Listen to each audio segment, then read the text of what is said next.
Vamos a leer en nuestras Biblias, por favor, vamos a leer en Efesios capítulo 4, del versículo 7 al 16. Los que vayan encontrando, digan amén.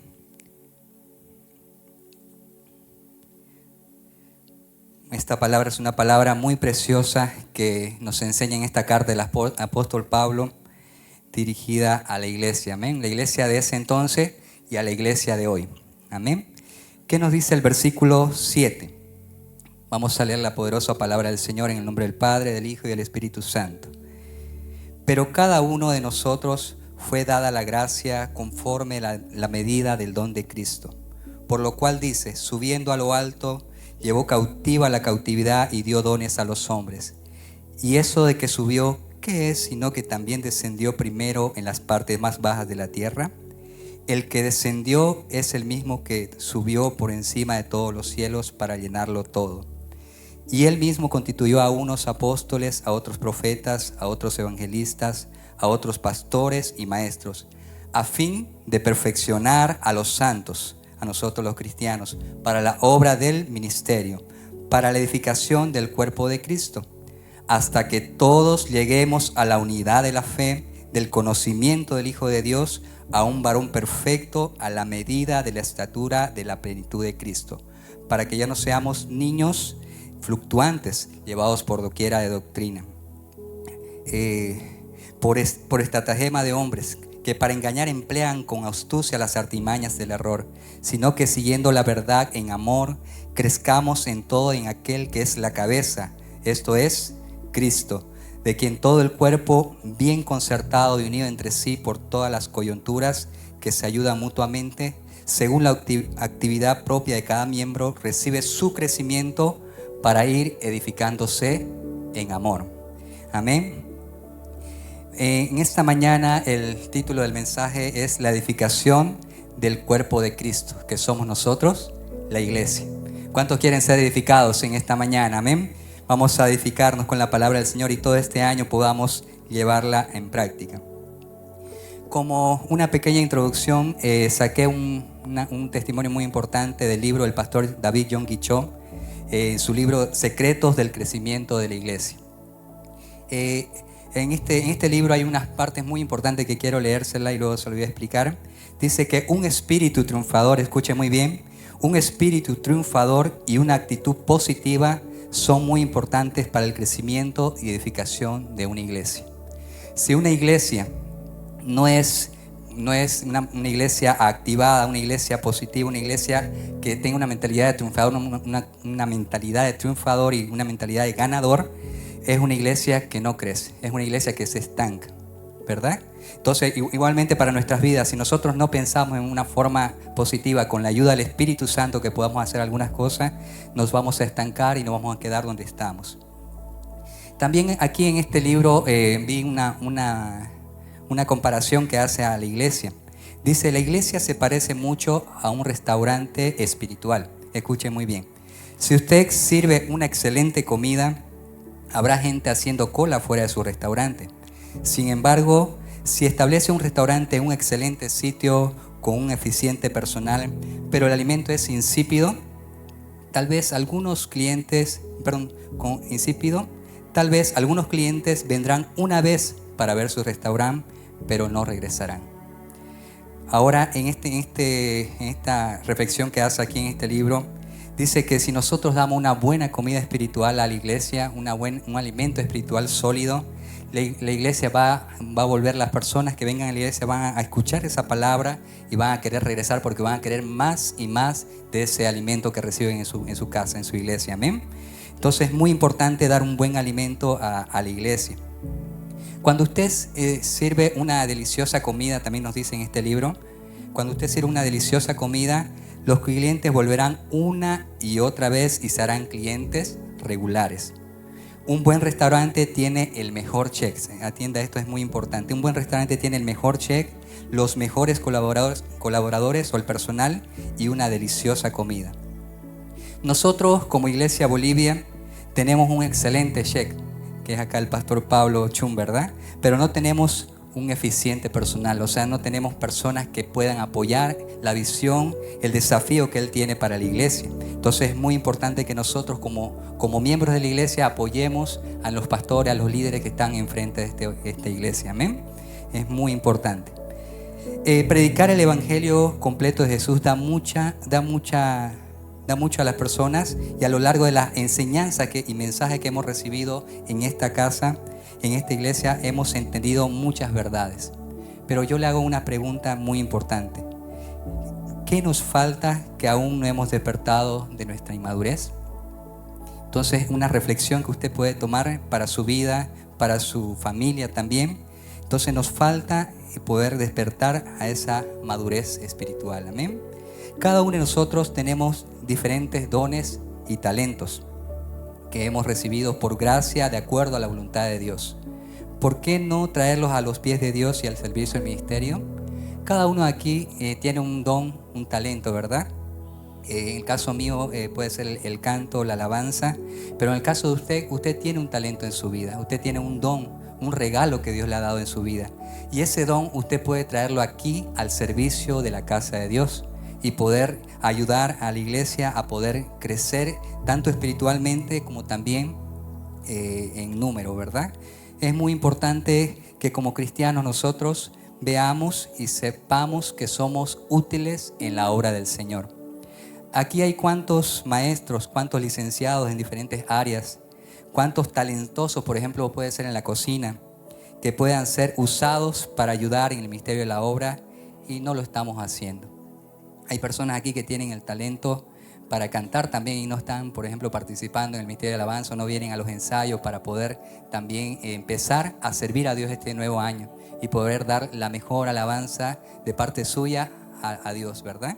Es muy importante que reflexionemos en esta meditación que hemos visto, y lo que nos enseña la Biblia hoy en el mensaje es que debemos edificar la casa de Dios, edificar el cuerpo de Cristo, que es la iglesia de Dios. Amén.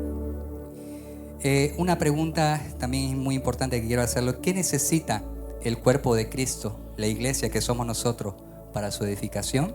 ¿Se ha preguntado usted alguna vez qué necesitamos para ser edificados? Yo se lo aclaro. En el versículo 7 que hemos leído hoy en la lectura, nos dice: a cada uno de nosotros fue dada, dice, la gracia conforme a la medida del don de Cristo. Y en el versículo 8 dice: Dios dio dones a los hombres. Y en el versículo 11 y 12 nos dice: Dios mismo constituyó apóstoles, profetas, evangelistas, pastores, maestros. ¿Para qué? Para perfeccionar a los santos, que somos nosotros los cristianos, para la obra del ministerio, para la edificación del cuerpo de Cristo. Entonces nosotros como iglesia debemos ser personas que participen dentro de la obra del ministerio. No solamente venir a sentarnos, escuchar la palabra, escuchar la música e irnos, sino que ser personas que participen dentro de la obra del ministerio. ¿Para qué? Para que nosotros seamos perfeccionados, seamos capacitados para poder servir a los creyentes nuevos que llegan a la iglesia y poder ser, algunos pueden ser maestros, otros pueden ser evangelistas. Cada uno tiene un don que Dios le ha regalado. ¿Cuántos dicen: yo tengo un don? Y ese don Dios me lo ha regalado. Amén. Ahora es muy importante también que sepamos que los dones del Espíritu Santo son varios dones, pero hay dones muy importantes. Por ejemplo, ¿alguien conoce algún don que dice la Biblia? ¿Sí? El don de la sanidad, por ejemplo, es un don muy conocido. Si usted tiene un don de sanidad aquí en la iglesia, usted tiene que ponerlo al servicio de la casa de Dios. Si usted tiene el don de sabiduría, también tiene que ponerlo al servicio de la casa de Dios. Si tiene el don de discernimiento, hay personas que saben cómo está la otra persona, o son personas que estudian la parte, puede ser psicológica, y puedan saber en qué estado se encuentra su hermano, si esa persona está triste, está alegre, está preocupada por diferentes situaciones. Entonces a cada uno se nos ha dado, de acuerdo a la gracia de Dios, un don muy especial. También es muy importante saber que dentro de la iglesia hay diferentes ministerios. Dentro de esos ministerios podemos ver el ministerio de evangelismo que hacíamos antes también aquí en la iglesia. Hoy día está un poco apagado ese ministerio, pero podemos reavivar con personas que podamos ponernos en la lucha, en la parte del frente de la batalla, como se dice dentro de la iglesia, dentro de lo que es el evangelismo. Si nosotros no evangelizamos, hermanos, no vamos a llegar a tener nuevos miembros acá en la iglesia. No vamos a poder crecer como iglesia. Entonces es muy importante el tema del evangelismo para poder crecer como iglesia. Ahora, dentro de las características de la iglesia edificada, vamos a ver algunas características, cómo es una iglesia que ya está edificada. En el versículo 13 vamos a ver qué nos dice. Dice, hasta que todos lleguemos a la unidad de la fe y del conocimiento del Hijo de Dios, a un varón perfecto a la medida de la estatura de la plenitud de Cristo. Vamos a estudiar bien este versículo con este mensaje que dice que primero es la unidad de la fe. Para usted, ¿qué es la unidad de la fe? La unidad de la fe es la unanimidad cuando todos en esta iglesia, en este lugar, tienen la misma doctrina, la misma fe. Pensamos lo mismo, tenemos la misma opinión e interpretación. Un pueblo, dice, hay un refrán muy conocido que ustedes lo conocen en todas las marchas que se dice, ¿qué dice? Un pueblo unido jamás será vencido. ¿Verdad? Es un refrán muy bueno y sobre todo lleva mucha verdad, porque si un pueblo está unido, jamás será vencido. Pero yo le hago reflexionar, si una iglesia está unida, jamás será vencida. Amén. Si somos una iglesia unida en un mismo sentir, jamás seremos vencidos. Amén. Vamos a leer Efesios capítulo 4, el versículo 5 y 6, por favor. Aquí nos dice cómo podemos llegar a esa unidad de la fe. El versículo 5 nos dice un Señor, una fe, un bautismo, un Dios y Padre de todos, el cual es sobre todos y por todos y en todos. Aquí, como iglesia, no podemos servir a dos señores. Tenemos que servir a un solo Señor, que es Jesucristo. ¿Cuántos dicen amén? Amén. Solo Jesucristo. También tenemos que tener una sola fe. No solamente usted tiene que decir yo tengo fe, sino que demostrar esa fe a través de la confianza que usted tiene en Dios. No poner la fe en el hermano, en la hermana, porque todos nosotros somos humanos, somos personas que fallamos, somos débiles. Pero si usted pone su fe y su confianza en Dios, Él nunca le va a fallar. ¿Cuántos dicen amén? Amén. Un bautismo, dice, el bautismo es un paso de fe que cada uno de nosotros como cristianos, como creyentes, tenemos que dar dentro de la iglesia para poder ser cambiados y renovados en nuestra manera de vivir. Y un Dios y Padre de todos. Acá todos tenemos un solo Dios, amén. Jesús, el Hijo de Dios, el Padre y el Espíritu Santo. Es un Dios que es para todos. Entonces vamos a leer un versículo más que nos dice en San Juan, capítulo 17, por favor, el versículo 20-21, que nos aclara mejor lo que es la unidad de la fe. Dice, mas no ruego solamente por esto, sino también por los que han de creer en mí, por la palabra de ellos, para que todos sean uno como tú, oh Padre, en mí y yo en ti, que también ellos sean uno en nosotros, para que el mundo crea que tú me enviaste. Entonces, si nosotros como iglesia no demostramos a la gente del mundo, a la gente de afuera, que somos unidos, que somos una sola iglesia, que todos nos colaboramos mutuamente, nos apoyamos en nuestras necesidades, ¿cómo piensa que esa persona que está afuera va a llegar aquí a la iglesia y va a querer ser parte de esta iglesia? ¿Verdad? Si nosotros demostramos la unidad dentro de la iglesia, demostramos que somos personas que nos colaboramos entre todos, nos apoyamos y nos ayudamos, vamos a tener una iglesia grande. Amén. Es muy importante tener el primer punto, la unidad de la fe. El segundo punto también en este versículo 13 nos dice el conocimiento del Hijo de Dios. ¿Cuántos conocen verdaderamente a Jesucristo? ¿Sí? Yo la verdad que estoy agradecido porque mi mamá, desde que yo nací, mi mamá estaba embarazada y yo me bauticé con mi mamá en el vientre y yo nací en un hogar cristiano. Pero en el transcurso de este tiempo he ido conociendo más a Dios, al Hijo de Dios, y la verdad que uno nunca llega a conocer a cabalidad, en una totalidad completa a lo que es Jesucristo. ¿Por qué razón? Porque muchas veces nosotros nos ocupamos en nuestras cosas diarias que hacemos, nuestro trabajo, nuestra familia, pero cada día yo tengo el anhelo de conocer más a Jesús. ¿Cuántos quieren conocer más a Jesús? Amén.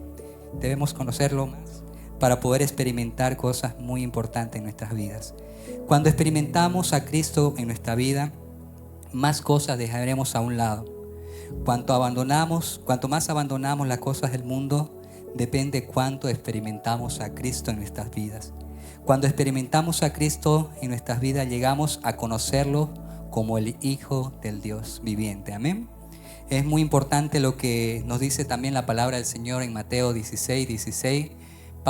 Pedro, él vivió una experiencia muy, muy linda con Dios, y él pudo, a pesar directamente que Dios no había dicho, digamos, que él expresamente que era el Hijo de Dios, pero Pedro aquí se le reveló una palabra muy importante. En Mateo 16 nos dice: respondiendo Simón Pedro dijo: tú eres el Cristo, el Hijo del Dios viviente.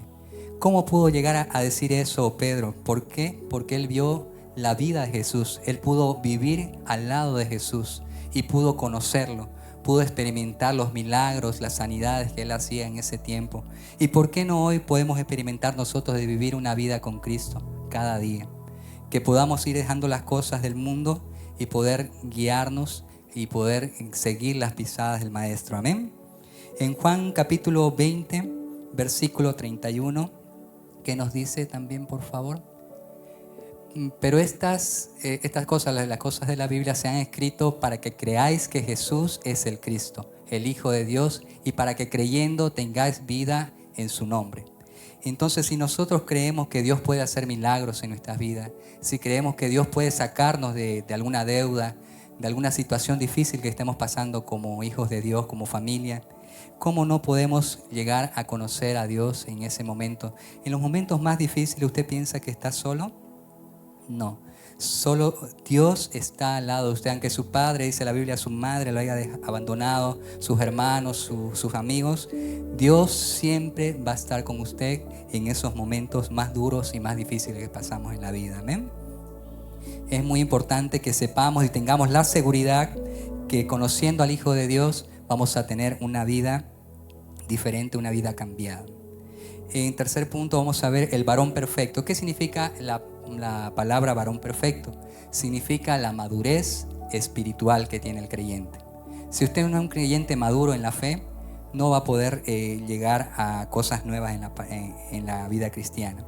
Pablo en este pasaje nos llama a trascender de una fe superficial y alcanzar un nivel de madurez que se asemeje a la plenitud de Cristo. Si nosotros llegamos a tener la plenitud de Cristo, como dice aquí la palabra, vamos a llegar a tener una madurez espiritual, y así podemos alcanzar diferentes metas y objetivos que tengamos dentro de la iglesia. Aparte, también debemos dejar la fe superficial. No solamente venir a la iglesia, calentar el asiento un rato y irse a su casa como vino, sino que usted, esa fe superficial, pueda llegar a una fe mucho más profunda, mucho más en comunión con Dios, con el Espíritu Santo. Porque si nosotros seguimos en este nuevo año con esa fe superficial, les cuento que no vamos a llegar a tener una vida cristiana vencedora, una vida cristiana triunfadora. Y esta palabra es una palabra que es para la iglesia hoy día. La iglesia necesita mucho madurar espiritualmente.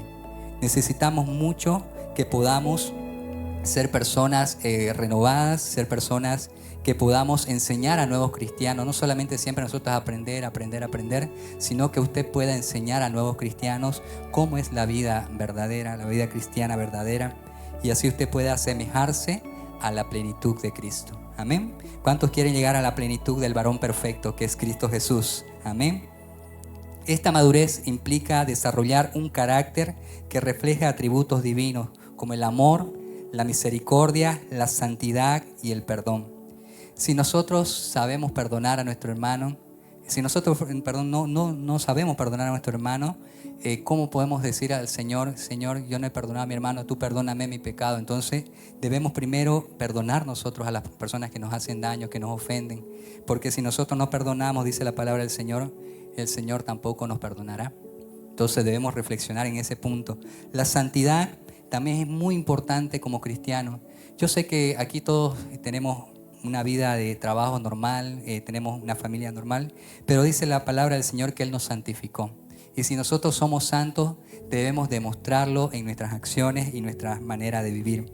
Debemos dar también mucha misericordia con las personas que están ahí afuera del mundo. Usted está acá puede tener problemas, dificultades, pero sabe que tiene la ayuda de Dios. Pero hay personas afuera ya en la calle que no saben o no conocen del amor de Dios. Entonces a esa persona usted tiene que tener la misericordia de poder hablar del amor de Dios. Amén. Ahora también como cristianos debemos demostrar el amor. Si nosotros como cristianos no demostramos el amor de Dios a las personas que no conocen a Dios, ellos no van a llegar a ver esos atributos, esas cualidades en nosotros y no van a poder llegar a conocer a Dios. Entonces es muy importante que nosotros demostremos lo que es la madurez espiritual. Amén. También vamos a ver este otro punto que dice: la madurez espiritual implica la renovación de nuestra mente y el corazón, dando como resultado una vida que glorifica a Dios en todas las circunstancias.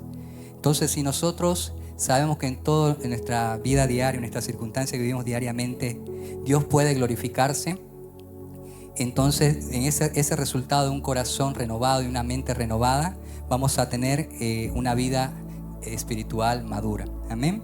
Vamos a leer qué nos dice Romanos capítulo 12, por favor, versículo 2. Nos dice: no os conforméis a este siglo, sino transformaos por medio de la renovación de vuestro entendimiento, para que comprobéis cuál sea la buena voluntad de Dios, agradable y perfecta. Entonces debemos nosotros conocer cuál es la voluntad de Dios, agradable y perfecta en nuestra vida. Algunas veces nosotros pensamos cosas que algunas veces no están de acuerdo a la voluntad de Dios. Y llegamos a hacer esas cosas, nos equivocamos, tenemos ese error y recién luego venimos a Dios y le decimos: Señor, perdóname porque no hice lo que debería haber hecho. No había hecho la agradable y buena voluntad de Dios. Entonces es muy importante que sepamos discernir cuál es la buena y agradable voluntad de Dios. Amén. Vamos a ver en otro punto muy importante: es llegar a la plena y completa medida de Cristo. Ahí dice en el versículo 13 la plenitud de Cristo. ¿Alguien sabe qué significa la palabra plenitud? Sí, se lo voy a hacer conocer. La palabra plenitud, según la Real Academia Española, se refiere a algo completo, a algo lleno, a algo que es una totalidad o cualidad de pleno, dice, ¿no? Quiere decir que nosotros como cristianos tenemos la totalidad de la riqueza de Dios para sus hijos. ¿Cuántos dicen que usted tiene la riqueza de Dios para usted? Amén. Si usted tiene la riqueza de Dios, usted va a vivir una vida en plenitud. También la plenitud se refleja de adentro hacia afuera. No de afuera hacia adentro, sino de adentro hacia afuera. ¿Por qué le digo esta frase? Porque muchas veces pensamos que la plenitud de las personas se ve en sus éxitos, en la parte exterior, que han conseguido, por ejemplo, alguna medalla, alguna situación así, pero la realidad, cuando vemos dentro de su alma, nos damos cuenta que están vacíos. Y esta parte vacía en su alma se refleja en vicios, en ansiedades, están intranquilos, no tienen la paz y están insatisfechos. Escuchen muy bien esta parte, es muy importante para usted. Muchas veces pensamos que la plenitud de las personas se refleja en la parte exterior, en sus éxitos que han conseguido, pero en realidad ellos están vacíos espiritualmente. Hay personas, no sé si ha visto cantantes o futbolistas, a mí me encanta bastante el tema del deporte, que llegan a alcanzar todo, pero ellos sienten, dice, un vacío. No sé si han escuchado recientemente el testimonio de un cantante muy conocido que es Daddy Yankee, que recientemente se ha convertido al cristianismo. Él decía, tenía la fama, tenía el dinero, tenía todo en su vida, pero él sentía un vacío dentro de él. O sea, no se sentía lleno, no se sentía en plenitud.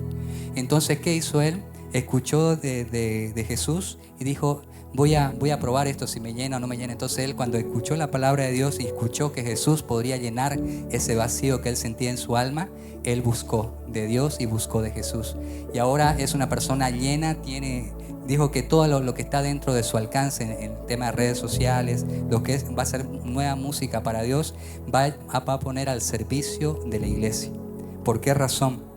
Porque él ha visto que su alma estaba vacía, a pesar que tenía todo el dinero del mundo, toda la fama del mundo, pero se sentía una persona vacía, una persona insatisfecha, llena de ansiedades, llena de vicios, llena de cosas que no ayudaban en su vida. Entonces hoy yo lo animo a que usted pueda llenarse de la plenitud de Cristo. Amén. no llenarse de las cosas del mundo, porque las cosas del mundo son pasajeras, pero las cosas que vienen de arriba, las cosas que están dentro de la palabra del Señor, es lo único que va a poder llenar ese vacío que usted siente en su corazón. Amén.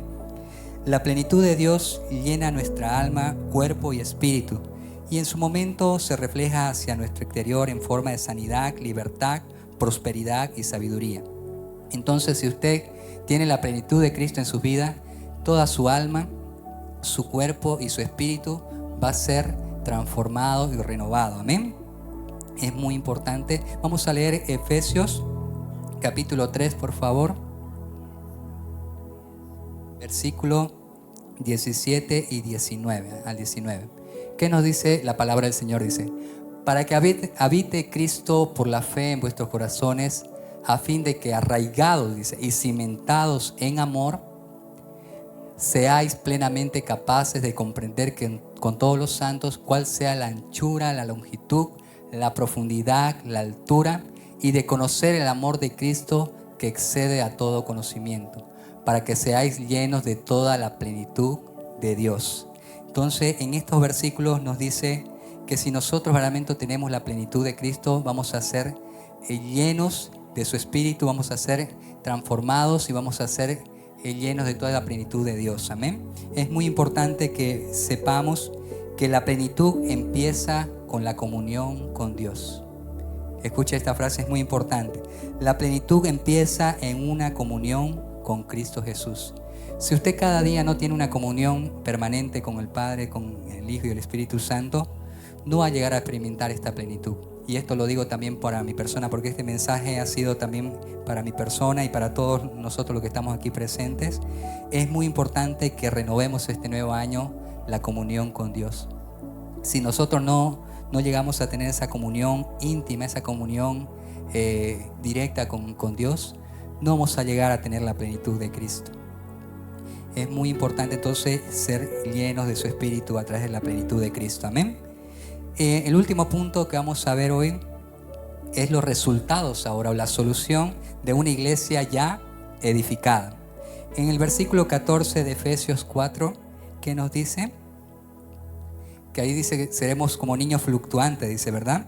Pero en esta situación, ya cuando somos edificados, somos una iglesia ya madura espiritualmente, no seremos ya inmaduros. Dice el 14, para que ya no seamos niños fluctuantes, llevados por doquiera de todo viento de doctrina, por estratagema de hombres que para engañar emplean con actitud las artimañas del error.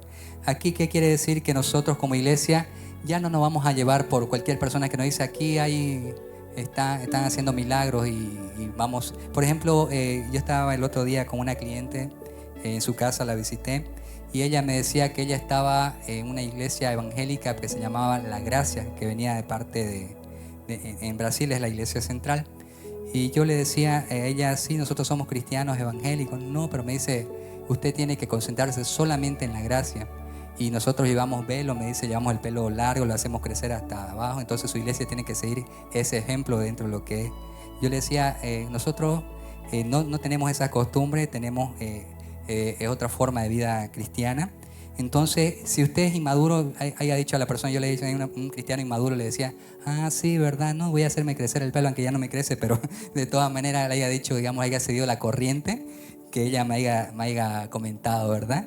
Entonces, o llevar velo, por ejemplo, yo, sí, ¿verdad? Voy a llevar velo. Entonces, haya demostrado que ella ha sido un cristiano inmaduro, un cristiano que no estaba firme en su fe, ¿verdad? Entonces, es muy importante que no seamos cristianos inmaduros como niños llevados por cualquier doctrina, ¿amén?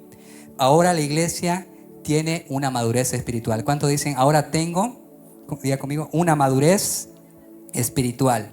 Amén. Entonces debemos demostrar este nuevo año una madurez espiritual como iglesia. En el versículo 15, ¿qué nos dice? Dice, debemos seguir, sino que siguiendo la verdad en amor, crezcamos en todo aquel que es la cabeza, esto es Cristo. Entonces, ¿qué quiere decir? Debemos seguir la verdad en amor, hasta parecernos más y más a Cristo. Si nosotros no seguimos la verdad, dice, la verdad nos hace libre, amén. La palabra del Señor dice que la verdad nos hace libre, y si seguimos esa verdad en amor, vamos a parecernos cada día más y más a Cristo. Es muy importante parecernos cada día más a Cristo. Ahora la iglesia tiene la plenitud y el conocimiento de Cristo. Hace un momentito le estábamos viendo en los puntos anteriores que si la iglesia no tiene el conocimiento de Cristo, no va a llegar a la plenitud verdadera de conocer a Jesús. Amén. Entonces ahora una iglesia ya edificada, una iglesia madura, y es una iglesia con la plenitud y el conocimiento de Cristo. Y el último versículo, el versículo 16, ¿qué nos dice? Dice, de quien todo el cuerpo bien concertado y unido entre sí por todas las coyunturas, que se ayuda mutuamente según la actividad propia de cada miembro, recibe su crecimiento para ir edificándose en amor. Entonces aquí en este versículo nos indica que nosotros como iglesia, siendo una iglesia ya consolidada y madura, tendremos la unidad, y teniendo la unidad vamos a tener el crecimiento, porque cuando la iglesia de Cristo está unida, se van a ayudar, dice, ¿no?, mutuamente entre todos los miembros de la iglesia, según la función específica de cada miembro, y entonces todo el cuerpo crece, está sano y está lleno de amor. Si como iglesia nosotros no tenemos esa meta, ese objetivo este nuevo año 2024 de llegar a ser una iglesia edificada, no vamos a crecer espiritualmente. No vamos a quedar como niños espirituales. Vamos a seguir recibiendo leche y leche y leche, y no vamos a recibir el alimento sólido que es la palabra del Señor. ¿Cuántos quieren ser maduros este nuevo año espiritualmente? Amén. Vamos en conclusión, anoté esta parte que es muy importante. Dios por su gracia nos da, dice, dones que nos sirven para edificar la iglesia de Cristo, para capacitar a los cristianos dentro de la obra del ministerio. Teniendo una iglesia con las siguientes características: unidos, con conocimiento, maduros en la fe, a la medida de la plenitud de Cristo, no siendo inmaduros como niños espirituales, así no seremos engañados por otras doctrinas. Más bien seguiremos la verdad para llegar a la unidad y crecimiento pleno como iglesia. ¿Cuántos quieren que esta iglesia crezca? ¿Cuántos quieren que esta iglesia esté llena de la plenitud de Cristo? Amén. ¿Cuántos quieren que la iglesia sea edificada en esta mañana? Amén. Y nosotros, le cuento, somos la iglesia. No es este lugar, sino que si nosotros como iglesia somos llenos de su Espíritu, somos llenos de la plenitud de Cristo, y somos también unidos como iglesia, esto ya en la parte grupal, vamos a llegar a ser una iglesia llena del Espíritu Santo. Amén. Vamos a orar en esta mañana y decirle: Señor, te damos gracias, Padre, porque tú has hablado a través de tu palabra, Señor Jesús. Queremos ser una iglesia, Señor, que esté unida, que esté una iglesia que sea madura, Señor, espiritualmente. Que seamos una iglesia, Señor, con conocimiento del Hijo de Dios. Que no nos dejemos llevar por cualquier doctrina, Señor. Que podamos ser, Señor, una iglesia plena, completa, a la medida de Cristo Jesús, Señor. Padre, en esta mañana te pido por cada uno de mis hermanos que están en este lugar, Señor, que ellos puedan reflexionar en su vida y puedan ver que ellos necesitan ir madurando espiritualmente, que ellos puedan, Señor, ser transformados, renovados en su mente, en su corazón, Señor, para que puedan, Señor, demostrar la plenitud de Cristo en sus vidas, Señor. Que puedan ser transformados, Señor, en la parte interior, para que la parte exterior sea reflejada, Señor, en sus vidas. Ayúdanos, Padre mío, porque algunas veces, Señor, somos nosotros débiles, tenemos nuestras dificultades, Padre mío, pero tú nos fortaleces, dice, en nuestra debilidad. Dice tu palabra que todo lo podemos en Cristo que nos fortalece. Y esa es una promesa, Señor, que tú nos has dado a cada uno de nosotros. Y sabemos que si tú estás con nosotros, dice tu palabra, ¿quién contra nosotros? Y si como iglesia estamos unidos, Señor, vamos a llegar a muchas metas y objetivos de este nuevo año, Señor. En esta mañana, Señor, queremos que tú seas, mi Dios, ministrando cada corazón, sea ministrando cada mente que está en este lugar, Señor. Ayúdanos a transformarnos, Señor, espiritualmente, para que podamos demostrar, Señor, a las demás personas que tú vives, Señor, en nosotros y que nosotros somos tus hijos, Señor.